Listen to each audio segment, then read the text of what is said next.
Hello hello. नमस्कार दोस्तों, और कैसे हो। आज हम रिलेशन बताने जा रहे हैं, फलन संबंध संबंध से पहले आपको हम कार्तीय प्रोडक्ट ऑफ सेट होते थे, Cartesian product of set, Cartesian product of sets sets यानी कि समुच्चयों का कार्तीय गुणनफल, समुच्चयों का कार्तीय गुणनफल। ये क्या होता है, ये हम आपको बताने जाते हैं। ये क्लास 12 का फर्स्ट चैप्टर है। हमने मान लिया ए और बी दो क्या हैं, नॉन एम्प्टी सेट है, यानी अरिक्त समुच्चय है। हमने ये मान लिया कि ए और बी दो नॉन एम्प्टी सेट है। Then set of all ordered pair, तो सभी क्रमित युग्मों का समुच्चय, सभी क्रमित युग्मों का समुच्चय, और ऐसे क्रमित युग्मों का समुच्चय जिसमें प्रथम अवयव समुच्चय ए का हो और द्वितीय अवयव किसका हो, समुच्चय वी का हो, वो समुच्चय ए और बी का कार्तीय गुणनफल कहलाता है। और इसे हम ए क्रॉस बी से डिनोट करते हैं। किससे डिनोट करते हैं, ए क्रॉस बी से व्यक्त करते हैं। यानी कि जो कार्तीय गुणनफल होता है, हमने ये मान लिया कि समुच्चय ए और बी दो अरिक्त समुच्चय हैं, तो समुच्चय ए से समुच्चय बी का कार्तीय गुणनफल क्रमित युग्मों का समुच्चय होता है, और ऐसे क्रमित युग्मों का समुच्चय होता है जिनका प्रथम अवयव समुच्चय ए का और द्वितीय अवयव समुच्चय बी का होता है। जैसे मान लिया सेट ए में एलिमेंट है 1, 2, 3 और सेट बी में एलिमेंट है 1, 2, 3, 4। तो समुच्चय ए और बी का कार्तीय गुणनफल क्या होगा, देखो 1, 1, 1, 2, 1, 2, 1, 3, 1, 4। फिर उसके बाद 2, 1, 2, 2, 2, 3।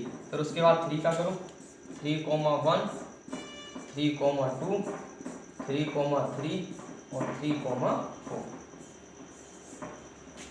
ये समुच्चय ए का समुच्चय बी से कार्तीय गुणनफल है। इन सभी समुच्चयों आए हुए क्रमित युग्मों का जो फर्स्ट एलिमेंट होगा, प्रथम अवयव होगा, वो समुच्चय ए का होगा और द्वितीय एलिमेंट क्या होगा, समुच्चय बी का। तो इसे हम कहते हैं ए और बी का कार्तीय गुणनफल, यानी ए क्रॉस बी। 1 का 1 से, 1 का 2 से, ठीक है, 1 का 3 से, ठीक है, 1 का 4 से, ठीक है, 2 का 1 से, 2 का 2 से, 2 का 3 से, 2 का 4 से नहीं है, 2 का 2 से, 2 का 3 से, 2 का 4 से नहीं है, 2 का 4 से, 2 का 4 से, ठीक है, 2 का 1 से, 2 का 2 से, 2 का 3 से, 2 का 4 से, ठीक है, 3 का 1 से, 3 का 2 से, 3 का 3 से, 3 का 4 से। तो इसमें आए हुए क्रमित युग्मों में अवयवों की संख्या कितनी होती है, यानी ए क्रॉस बी में, ए क्रॉस बी में आए हुए, ए क्रॉस बी में आए हुए क्रमित युग्मों की संख्या कितनी होती है, 1, 2, 3, 4, 5, 6, 7, 8, 9, 10, 11, 12, यानी 12 होती है, 12 होती है। ये कैसे निकालते हैं, यानी समुच्चय ए में अवयवों की संख्या इनटू समुच्चय बी में अवयवों की संख्या इज इक्वल टू क्या हो जाएगी, जैसे समुच्चय ए में अवयवों की संख्या कितनी है, number of element in set A कितने हैं, 3, number of element in set B is equal to कितने हैं, 4। तो ए क्रॉस बी में number of element in A cross B बराबर 3 × 4, ये कितना हो गया, 12, ठीक है। तो कार्टेशियन प्रोडक्ट आप लोग समझ गए कि कार्तीय गुणनफल क्या होता है। समुच्चय ए से समुच्चय बी में, समुच्चय ए का समुच्चय बी से कार्तीय गुणनफल क्या होता है, दोनों समुच्चयों का कार्तीय गुणनफल क्रमित युग्मों का क्या होता है, समुच्चय होता है। ऐसे क्रमित युग्मों का समुच्चय जिन क्रमित युग्मों का फर्स्ट एलिमेंट समुच्चय ए का होगा, सेकंड एलिमेंट समुच्चय बी का। इसी प्रकार हम और कुछ बताते हैं। इसी प्रकार आप बी क्रॉस ए निकालने चाहते हैं, जैसे हमने अभी अगला एग्जाम्पल ले लिया, समुच्चय ए में एलिमेंट है 1, 2, 3 और सेट बी में एलिमेंट्स हैं 2,4। तो हम बी क्रॉस ए निकालना चाहते हैं, तो बी क्रॉस ए क्या होगा 1 2,4 क्रॉस 1,2,3। करो इसका कार्तीय गुणनफल। तो 2,1 2,2 2,3। ठीक, इसका 4 का करो 4,1 4,2 4,3। ठीक, ये सेपरेट कर देते हैं कोमा से। ये हो गया V क्रॉस ए। अब हमें लगता है आप लोग ये दो समुच्चयों का कार्तीय गुणनफल आप समझ गए होंगे। उसके बाद आता है रिलेशन। रिलेशन क्या होता है? सेट तो आप लोगों को आता होगा, फर्स्ट ईयर में आप लोग पढ़े हैं। रिलेशन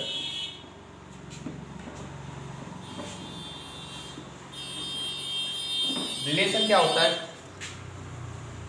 समुच्चय ए से समुच्चय बी में जो रिलेशन होता है वो ए क्रॉस बी का क्या होता है? उप समुच्चय होता है। ए क्रॉस बी का उप समुच्चय होता है। समुच्चय ए से समुच्चय बी में जो रिलेशन होता है वो ए क्रॉस बी का क्या होता है? उप समुच्चय होता है। हमने माना कैपिटल ए और कैपिटल बी दो अरिक्त समुच्चय हैं। अरिक्त समुच्चय है। अरिक्त समुच्चय इसका मतलब इसमें अवयव। माना कैपिटल ए और बी दो अरिक्त समुच्चय हैं, तब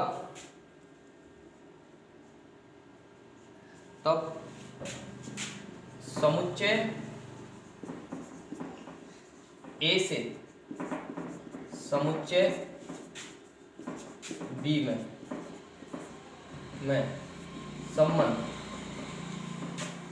संबंध ए क्रॉस बी का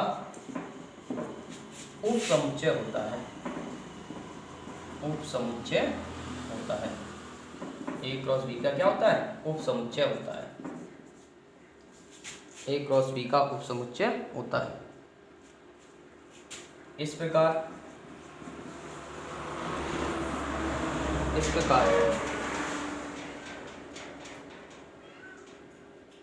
R is a relation from A to B. हमने मान लिया कि R समुच्चय ए से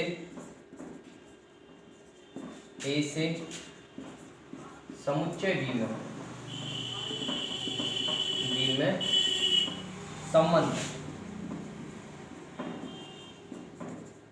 संबंध है, तब R is the subset of A cross B.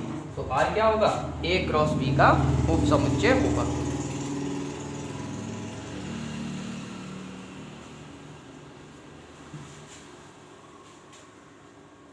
ठीक है। यदि कैपिटल R एक अरिक्तिक समुच्चय है और कैपिटल B एक अरिक्त समुच्चय है और समुच्चय ए से समुच्चय बी में जो संबंध है उसका संबंध है उसमें आया हुआ कोई कृमित युग्म है a, v is the element of a। तो इसे हम लिखेंगे a रिलेटेड टू v। हमने ये मान लिया समुच्चय ए से समुच्चय बी जो होता है a क्रॉस b का क्या होता है? उप समुच्चय होता है। तो हमने ये a क्रॉस b संबंध R में आया हुआ एक कृमित युग्म है, तो इसे हम पढ़ेंगे a रिलेटेड टू b, यानी a रिलेटेड टू b, यानी a का संबंध किससे है? b से है। और यदि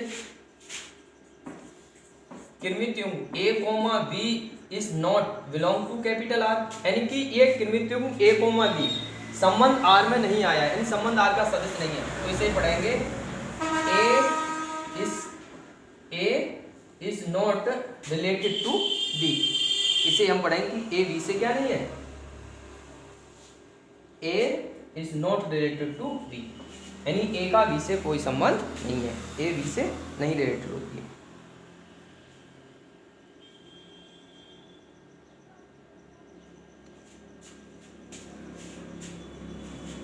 यदि इसी प्रकार क्योंकि जो संबंध होता है वो a क्रॉस b का क्या होता है? उप समुच्चय होता है।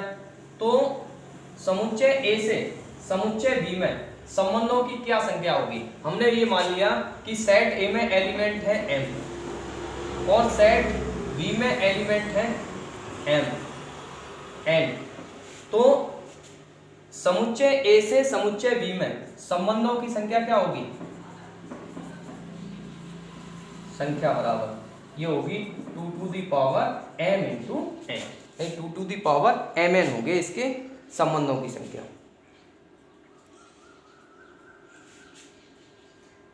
अब संबंध में डोमेन क्या होता है, प्रांत, डोमेन प्रांत। प्रांत क्या होता है, हमने ये मान लिया कि कैपिटल R समुच्चय ए से समुच्चय बी में क्या है, संबंध है। माना कैपिटल R क्या है, समुच्चय ए से समुच्चय बी में संबंध है। तो हमने ये माना कैपिटल ए से कैपिटल बी में संबंध कैपिटल R, समुच्चय ए से समुच्चय बी में संबंध क्या है, कैपिटल R। तो समुच्चय तो संबंध R में आए हुए किरमित युग्मों के प्रथम अवयवों से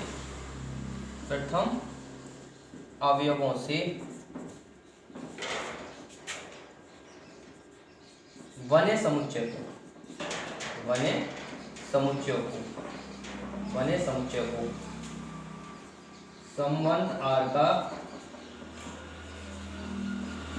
प्रांत कहते हैं। संबंध R का क्या कहते हैं, प्रांत कहते हैं।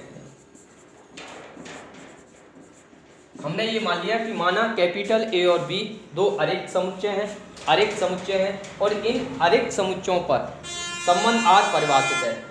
तो संबंध R में आए हुए जो किरमित युग्म है, उन किरमित युग्मों के प्रथम अवयवों से बने समुच्चय को संबंध R का प्रांत कहते हैं, संबंध R का प्रांत कहते हैं। जैसे एग्जाम्पल, जैसे ये सेट है, इस सेट पर इसमें एलिमेंट है 1, 3, 5, 7 और सेट बी है, इसमें एलिमेंट्स हैं 2, 4, 6, 2, 4, 6, 8, 10 और इन पर परिभाषित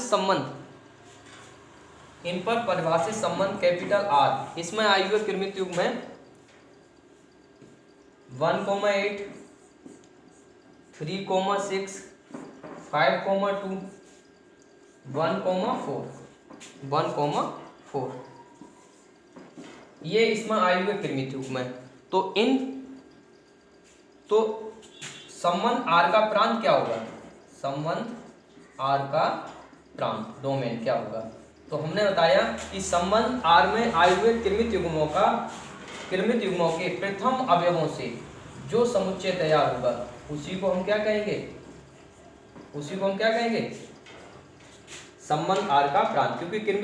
क्योंकि इसमें फर्स्ट में इस किरमित युग्म में प्रथम अवयव 1 है, इसमें 3 है, इसमें 5 है, इसमें 1 है। तो क्योंकि समुच्चय में कोई भी एलिमेंट क्या नहीं लिखते हैं, रिपीट नहीं लिखते, डबल नहीं लिखते हैं। अब ये डोमेन हो गया। अब उसके बाद इसका बताएंगे रेंज क्या होता है, रेंज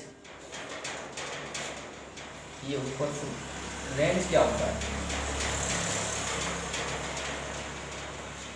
संबंध R का रेंज, संबंध R का परिसर क्या होता है, संबंध R में आए हुए किरमित युग्मों के, संबंध R में आए हुए किरमित युग्मों के जो द्वितीय अवयव हैं, द्वितीय अवयव हैं, उन द्वितीय अवयवों से जो समुच्चय तैयार होगा उस समुच्चय को हम क्या कहेंगे, संबंध R का परिसर कहेंगे, संबंध R का परिसर। 8, 6, 2, 4 ये हो गया संबंध R का परिसर।